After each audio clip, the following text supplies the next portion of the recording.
नमस्कार, आपके साथ मैं हूँ दीपिका। गुम है किसी के प्यार में नील और ऐश्वर्या नजर आते थे। ऐश्वर्या का जो किरदार था वो ग्रे शेड का था, जबकि नील और आयशा का जो किरदार था वो लीड कपल का था।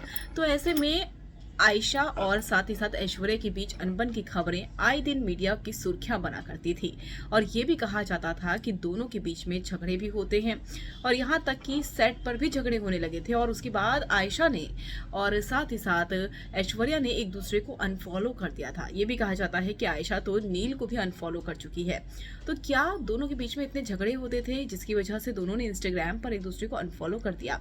उसके बाद जब आयशा से पूछा गया नील और ऐश्वर्या की एंट्री को लेकर, तो वो कहने लगी कि मुझे इससे कोई मतलब नहीं है, और दूसरी बात यह है कि उन्हें जाना था तो वो चले गए हैं, और ज़्यादा उन्होंने बात नहीं की और ना ही दोनों एक्ट्रेस से कभी विवाद में बात की।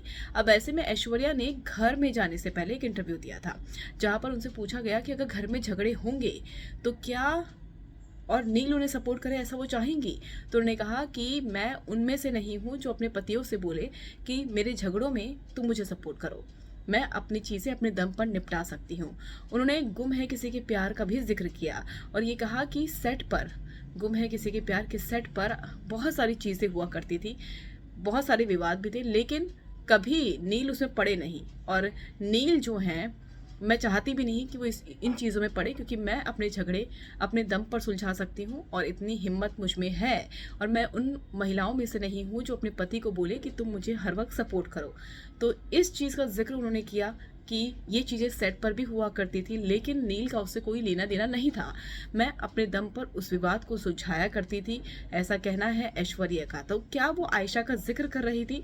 क्योंकि बहुत सारी मीडिया पोर्टल्स में सही खबरें आया करती थी कि ऐश्वर्या और आयशा की बनती नहीं है। हालांकि कभी इस चीज़ को लेकर बोला नहीं गया, लेकिन ऐश्वर्या के एटीट्यूड को लेकर कि वो किसी से बात नहीं करती है, एरोगेंट है, ऐसी बातें बहुत ज़्यादा आती थी। और खतरों के खिलाड़ी में भी ऐसी बातों का जिक्र कई बार हुआ है।